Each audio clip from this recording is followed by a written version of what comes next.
One of my earliest memories was I was a few years deep into it, and I come up on an accident and took care of the person, believing for quite a little bit that it was my brother, only to find out later that it wasn't. And I think that just kind of shifted into perspective, the personal side, for me. And I guess I was a couple years into being a medic, and everything's still fresh, the adrenaline's still there.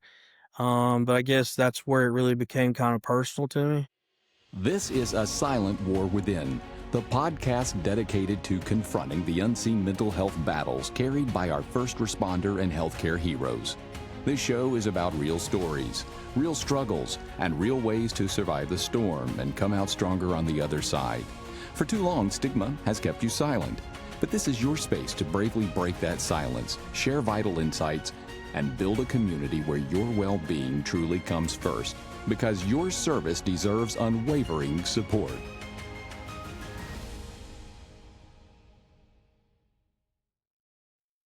Welcome, everybody, to A Silent War Within. We are excited that you're here.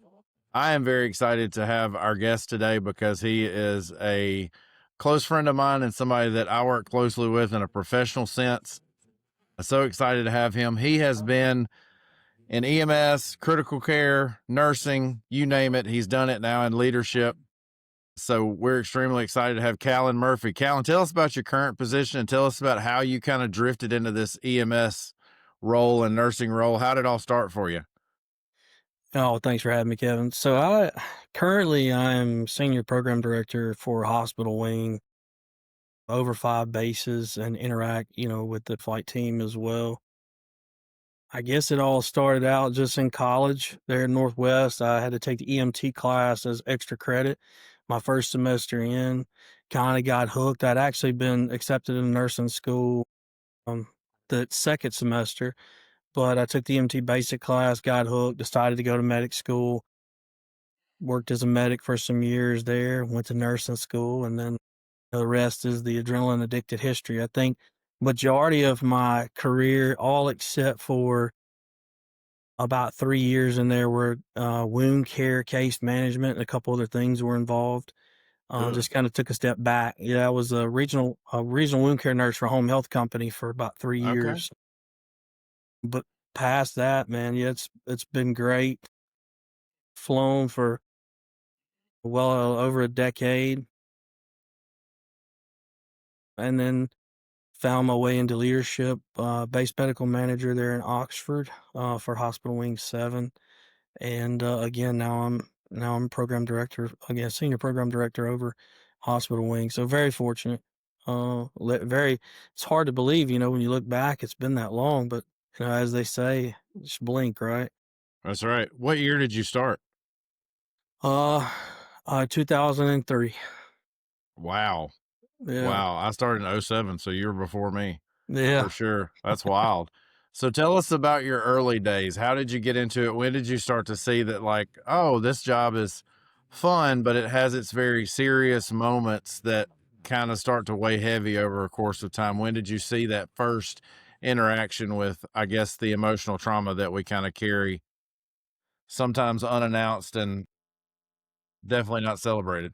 Yeah, I think, I think in my early days, it was both beneficial and I would say detrimental to interact with hometown people, on the ground truck. I think one of my earliest memories was I was a few years deep into it, and I actually thought that I had come up on my brother in an accident, and took care of the person, believing for quite a little bit that it was my brother, only to find out later that it wasn't. And I think that just kind of shifted into perspective, the personal side, for me. And I guess I was a couple years into being a medic, and everything's still fresh, the adrenaline's still there.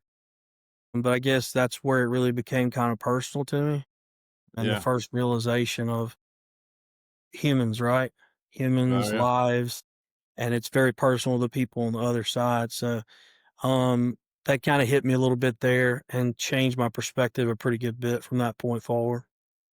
Yeah. So to tell you the backstory about Calen a little bit, once we started this podcast, I had not thought of like my friends. I was going after big TikTok creators and social media folks.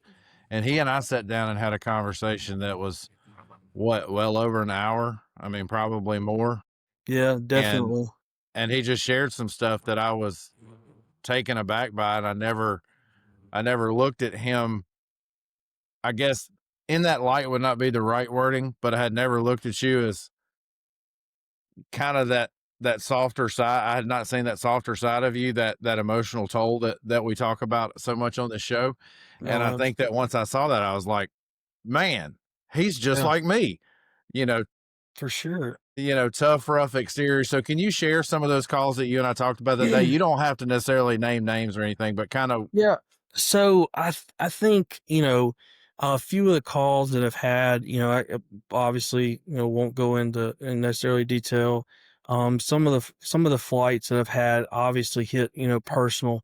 Nobody ever prepares you, necessarily to tell a loved one per se that their family member has died. No one ever that prepares you. Like there's no books written. You don't have a course in it. Um, but a particular, accident on a highway where you had to deliver, information or, bad news to a parent.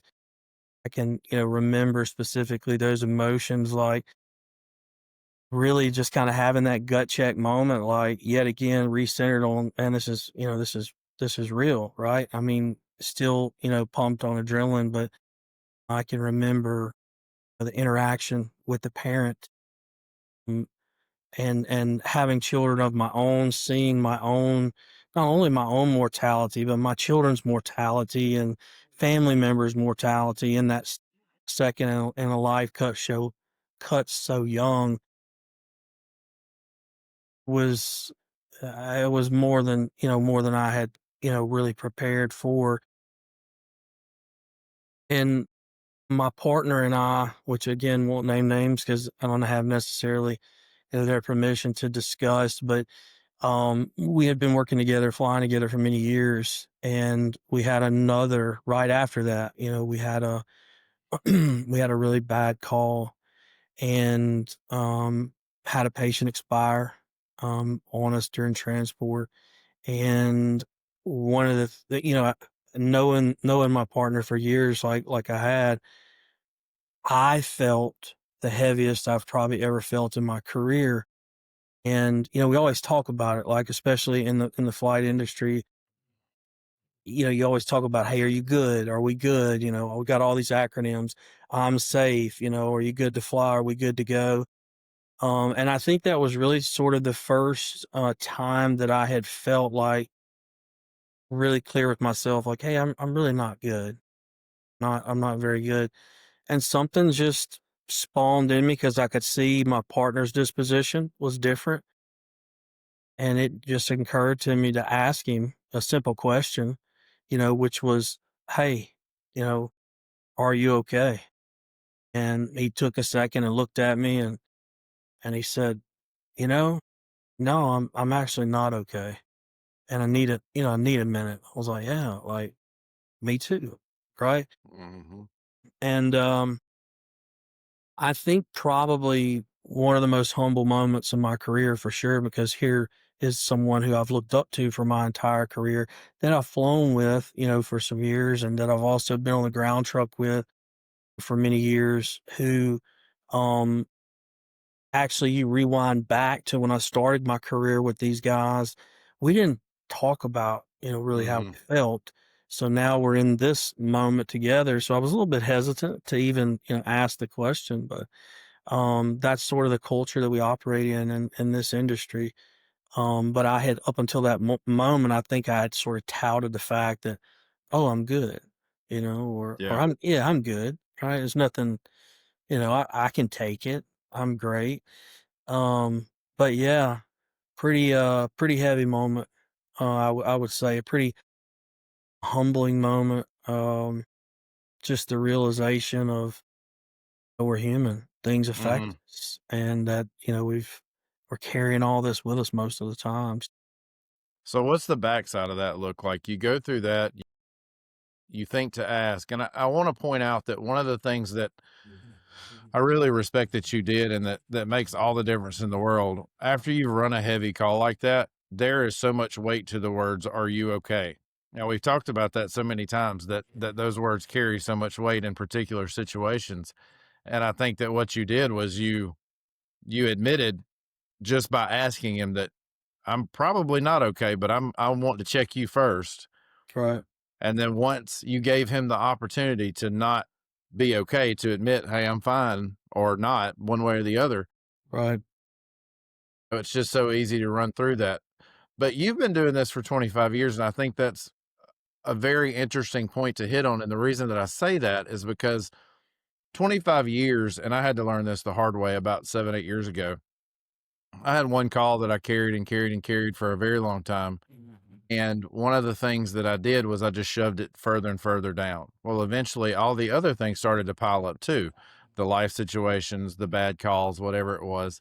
And eventually, that accumulation boiled to the top. So, after 25 years, I'm sure that you can speak a little bit to what that accumulation can feel like at times. Yeah, I would love to tell you that I've found, the remedy.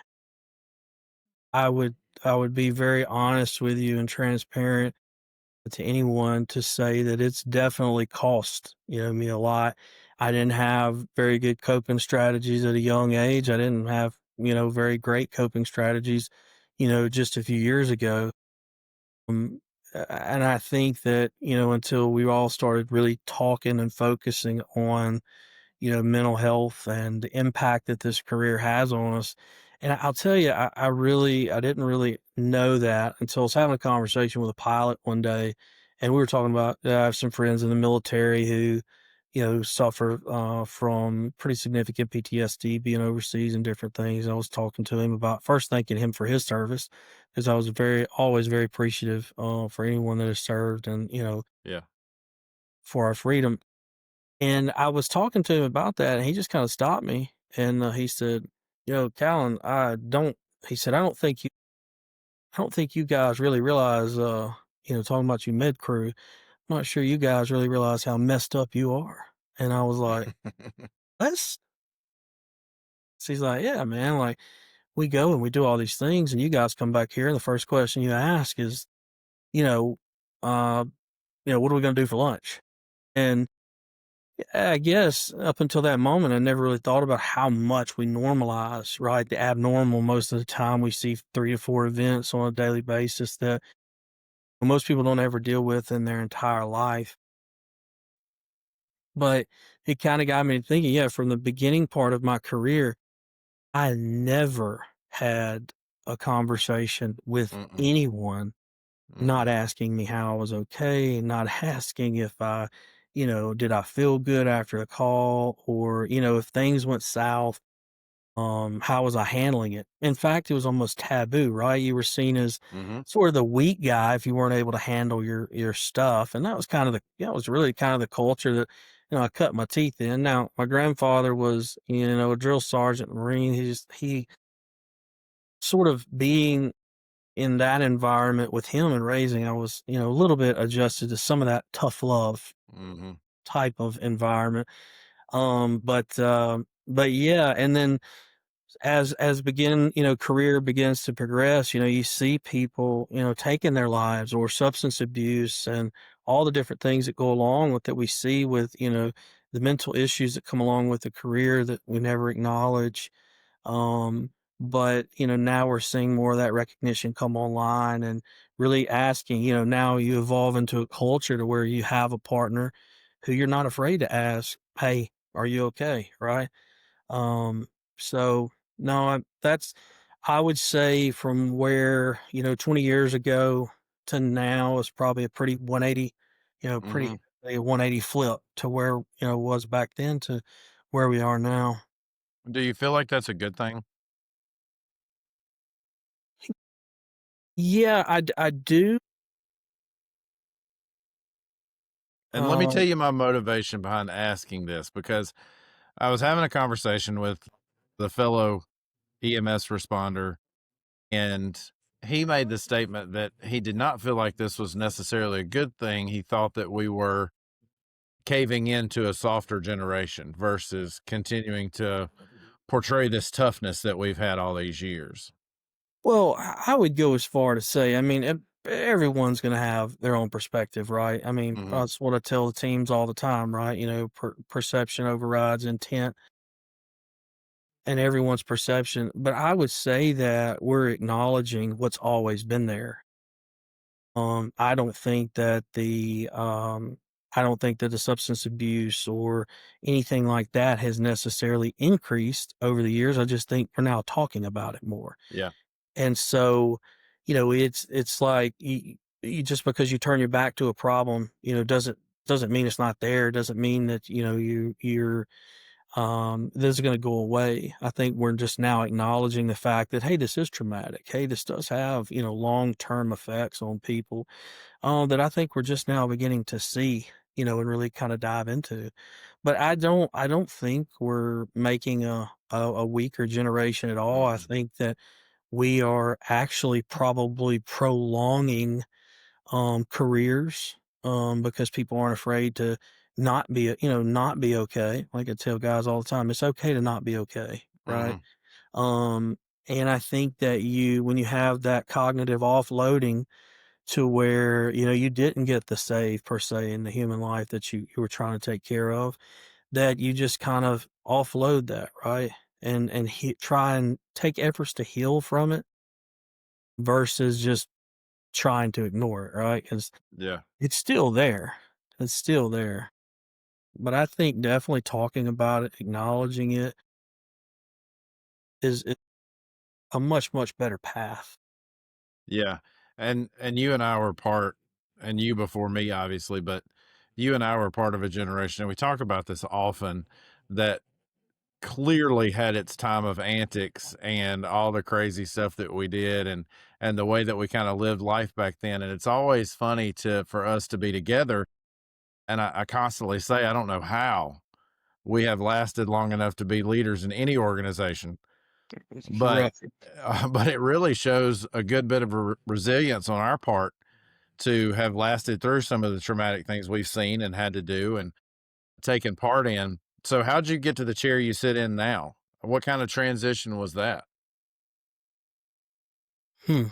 Well, Because your title is senior operations director, right? it's senior program Or director. senior program director. So Okay. yeah, and over hospital wing.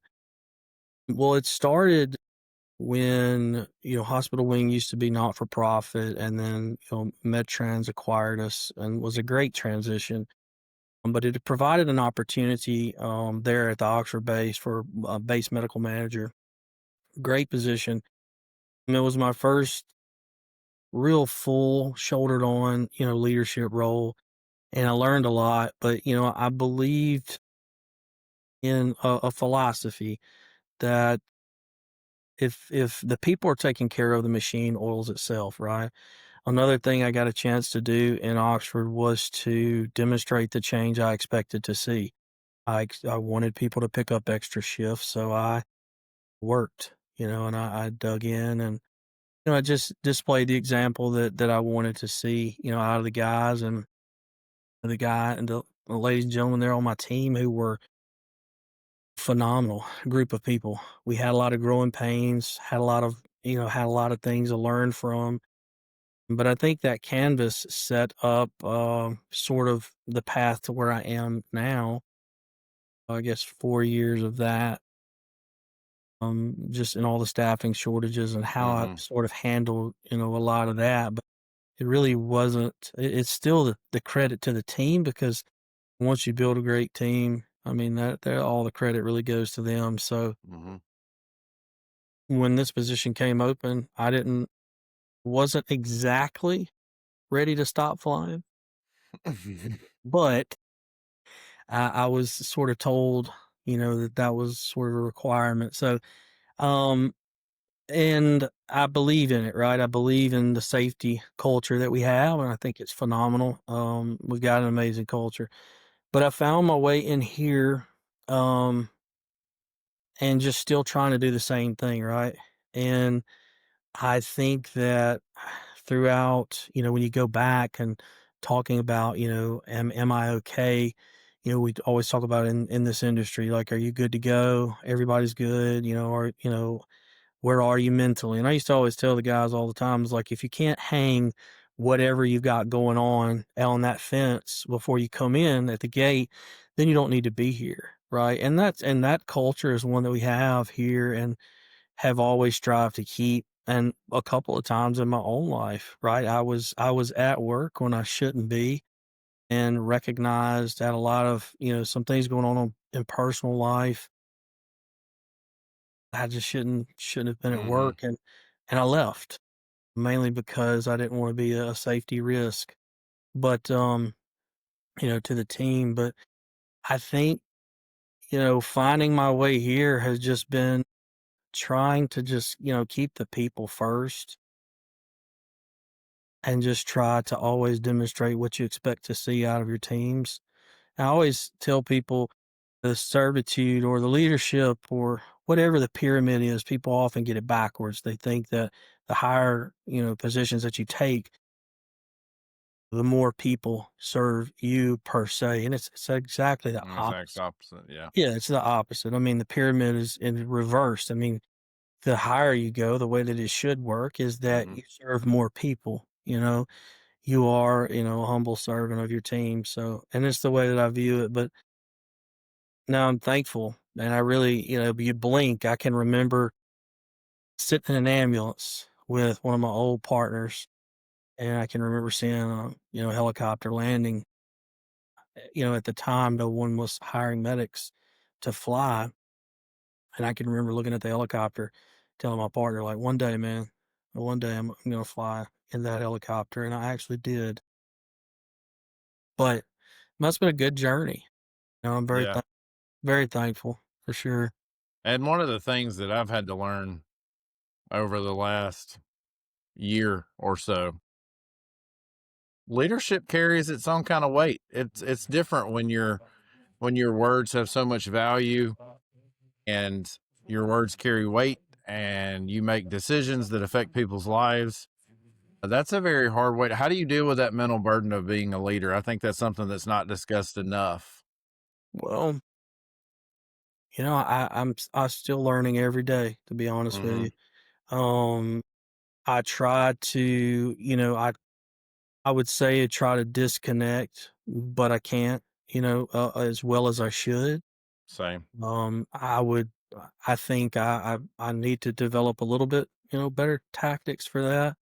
But I don't really know. Being open with yourself, trying to take time though for yourself, you know, in the gym, having a hobby, something really as simple as just to walk sometimes outside to just unplug your mind and sort of disconnect.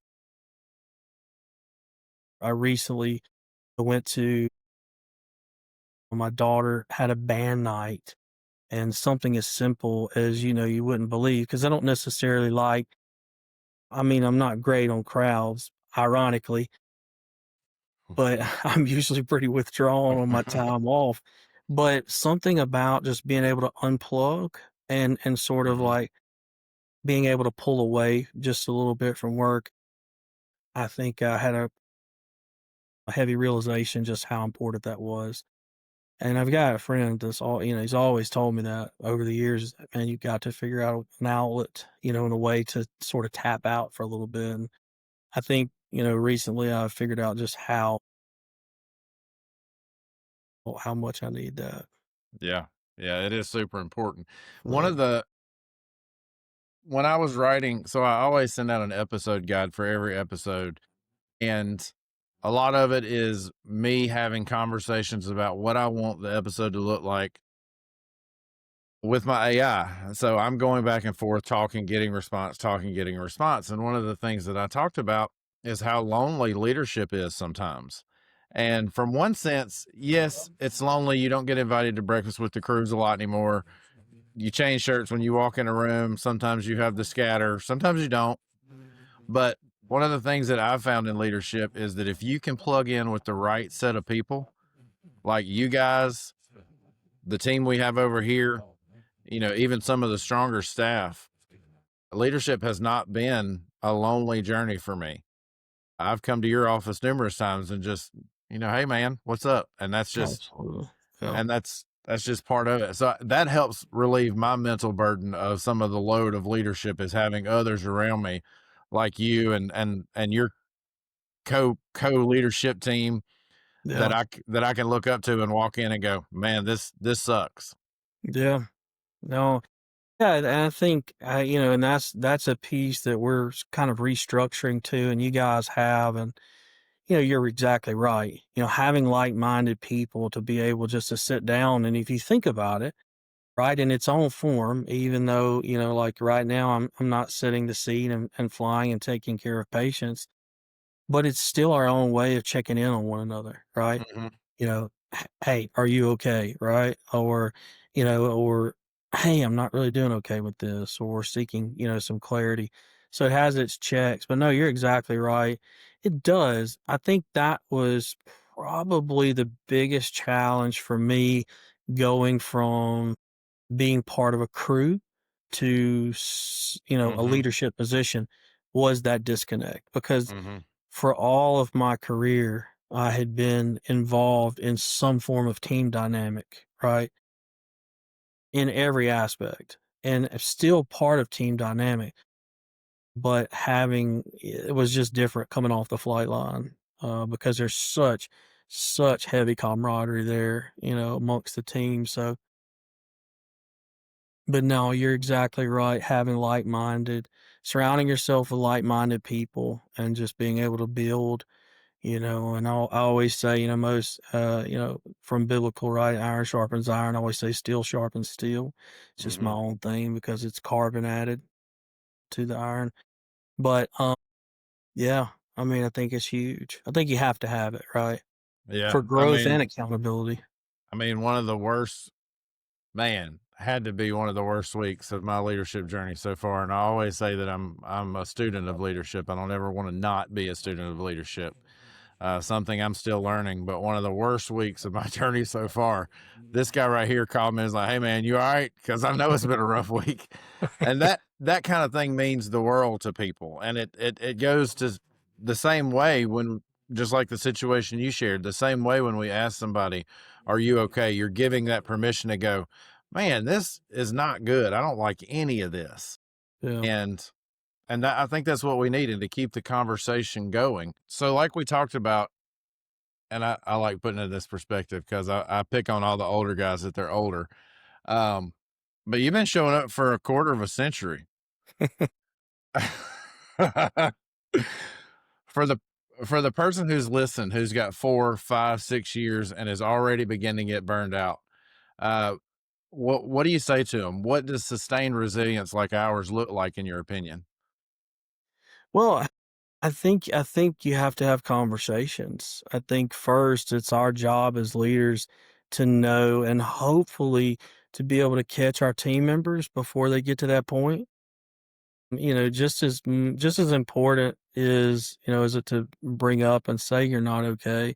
Again, going back, it's very important to ask, hey, are you okay? If we notice one of our team members beginning to stray or divert, we should always, ask them, "Hey, you good? I just noticed you're dot dot dot." Right? Some people view that as privacy intrusion. I don't necessarily view it that way. I view it Me as either. caring. But I think early recognition of variance in behavior, being able to sit down with that team member early on and just Hmm. talk with them through whatever could be going on, because it could be something you could help them with, but really just trying to coach, really just trying to be there.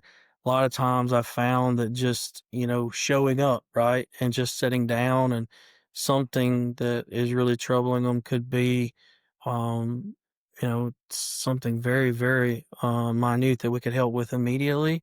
And then sometimes it's a timed thing, but just being there. And I would say conversation is really the best form and demonstration of care that we can do.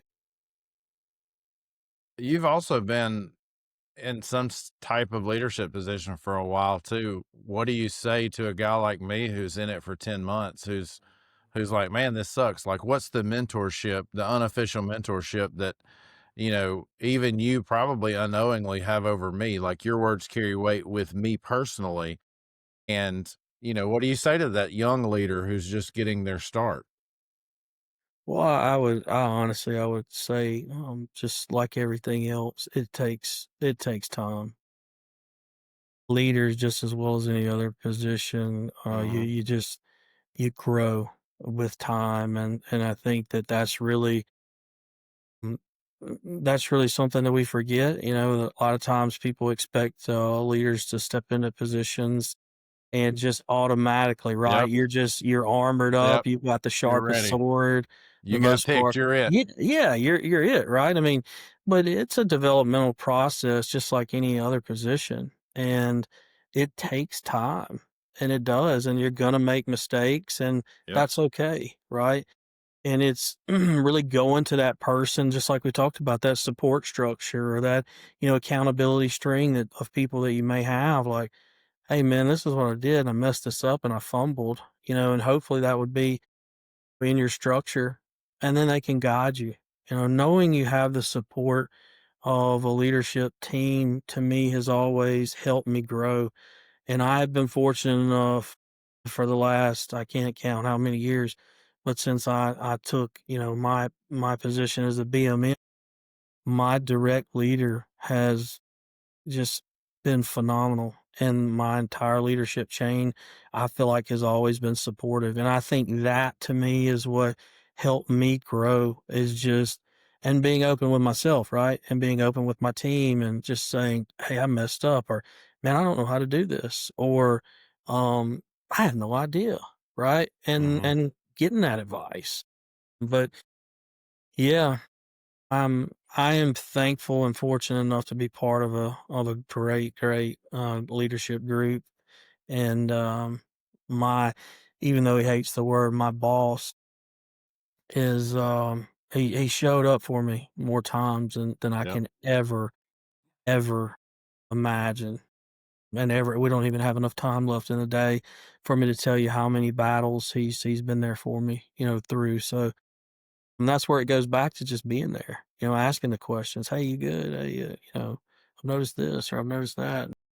And I think But there's so much to be said for, I think we have a lack of teaching, even starting as early as EMT school, teaching a little grace and to say your leaders are oh not yeah, perfect. People are going to screw up. You're going to yeah, have students that come through and orientees that come through that are not going to get it right.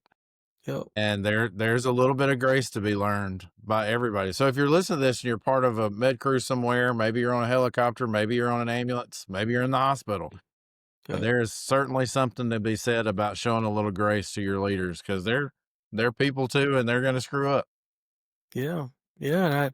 And I think that's the part, right? Is understanding we're human. I'm gonna mess up. I'm gonna make mistakes, and I make sure and tell my teams that, right? Like, hey, I'm human. If you catch me in something, please tell me because I can easily mess up, and I think that's important to have that. Yeah, absolutely, absolutely. So tell us about some of the family support that you have, because I think that's a very important piece of the puzzle when you talk about overall mental health is having some type of family structure. It doesn't have to be a wife, it can be a mom, it can be a sister, it can be whoever it is, but you got to have something kind of supporting you on the backside too. Yeah, I think in this industry for sure. I've asked this question in interviews before, about this familial support structure. And I think particularly in the industry that I've served in a leadership role is that home, right? You have to have that person at home, whoever that may be, is going to have to be your support person and you're hiring them just as much as you're hiring the Hmm. employee. I have always believed that, like, people in our industry, they fail if they plan something the morning after because Hmm. you're setting yourself up for failure. Every And time. in the aeromedical industry, you're setting yourself up for a safety risk as well. So if you have someone at home that's, putting a lot of pressure on you, like, "Hey, you need to be home at dot, dot, Mhm. dot, dot, dot," Mhm. or, "Hey, where are you? Hey, you've gotta do this. Hey, I'm at home." That can put in undue, unnecessary pressure on the person to perform and really split because we ask that everyone's heads are in the game at all times. Um, I would say, for me, my wife has always been, understanding for, uh, a lot of things, but one of the things that she's always understood is the industry that I'm in, and so, my children, I think from a very young age, I've sat them down. They understand what I've done, even when I was flying. Hey, this is was always open with them, about what we did. So, I feel like having that familial support is huge and necessary. Of course, it was always funny to me because if your family members are not in the medical field and you sit down and have a conversation with them, and I can tell them about a, 20-car Mhm. pileup and a mass casualty incident, and then they listen to me for about 45 seconds, and then the next thing is like, "Well, I had a bad day yesterday too. The mailman forgot," and I'm like, "Okay, well, these 2 things, they're not even the They're same not the world, right?" same. So there's that piece of it. If you have I think just as much because, I think we're all hesitant to lay down some of our struggles or what we're struggling with our significant others or with our family, with our kids, with our moms, dads. Um, is still that support group at work like we talked about. I've always had a good accountability ring around me with friends and that leadership team that I spoke of. Yeah. So, Yeah. um but yeah, familial support is huge and it's necessary in this industry. And I feel like without it, people suffer. Yeah. Yeah, you're right. How did you navigate uh, I guess how does somebody in the air industry especially, but any of our industries, because this risk is there, it's just kind of more publicized in the air industry. How do you go about talking to your support system about like, hey, look, this is a job that could end badly one day for me. Like I could lose my life doing this. That's a real I mean, Yeah. that's a real thing. Yeah, we have examples of that. So many. I think that for me, I realized the risks of this when I made the choice, and I just, sat family members down, and I was like, "Listen, this is a choice that I'm making. It's something that I want to do. There's a high probability that I could, not come home from this, but understand it's a choice, that I'm making." I think that in all reality, I've probably caused more stress than anyone would ever want to admit, to me. Uh, Yeah. especially on that, I got a late flight, forgot to text, because, Mhm. I've always tried to be transparent about where I am and, what I was doing. Like if, I ever got a flight, it's like, "Hey, flight, love you, flight," kind of thing. But yeah, I think I can remember a couple of conversations that I had to where, because a lot of times people came at me, family members like, "Why are you doing that?" My grandmother that passed away a couple years ago, she was always on me about, should have better sense than to get in that helicopter and go out flying, because, and, but she used to Yeah. say on me all the time. But, you know, I think just being open yet again and having those conversations, and explaining to people. So if that does happen, if I weren't to come home, then I would have given them some closure to at least know my ideal process behind it. I'm sure it wouldn't relieve it, right? I'm Yeah. sure it Oh, wouldn't no. relieve my departure. but at least they could understand it. Yeah. Yeah. Those were my So, thoughts on it. yeah, no, those are great. So tell me, as we start to close down and wind down, what's your most powerful piece of advice from a 25-year career that you could give to somebody who wants to start in this profession? That's a S tough question. Stay humble, Stay humble. stay humble. And I say that the same attitude that I've had from learning basically walking up and grabbing a laryngoscope the first time in paramedic school Mhm. to putting in a chest tube at, 1,500 feet, with my partner or, and it's just humility, man. Like really being humble and humility keeps us human. Humility keeps us Mhm. grounded. And believe it or not, being humble also, keeps your heart where it needs to be too, because I think that if we ever forgot why, we do this, it begins to show and we're in the wrong place. And I would just say that being humble always, because something's coming that's Uh, going to humble you absolutely. I've for said that sure. my whole So career. Yeah. yeah, something's lingering right around that corner to just bring you to your knees at some point. So, but humility helps us prepare. It helps us learn. It helps. It just opens your mind in such a healthier pathway. As for me, now I haven't. I'm remain humble 100% of the time, right? I mean, but I would say majority of the time, just a humble attitude toward Yeah. everything. Yeah. So, uh, No, that's an excellent piece of advice. And I wish somebody would have told me that about 20 years ago because certainly went through that phase of like, I am all that. I finally oh made yeah. it. Yeah. Oh But yeah, the other, I went through it. I went through a little bit of that when you know, I can remember putting on my flight suit for the first time and strutting around everywhere and it didn't take very long for something to come along that just, buckled me back down to my knees and I absolutely. realized like, the best place to remain is humble. So, Same with the first day I got that little gold patch in the mail and I walked yeah. around with it all over the place. And I thought I had made it. And then I realized the learning had not even started yet. Oh no, absolutely. Yeah. Yeah. Absolutely. Well, Yeah, it's Callan, just every day. so Callan, your career has been a true testament of resilience and you've given us some core messages to hold on to. And I appreciate you joining us. Guys, as always, you can find us in a few different places. We post all our shorts on TikTok, Instagram, Facebook. You can stream us on Apple Podcasts.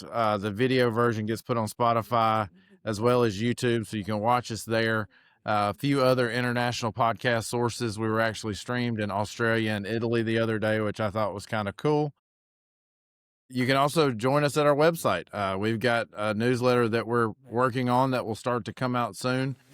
For our listeners, that is asilentwarwithin.com. You can check us out there. All of our episodes also get automatically posted to the website, which is great.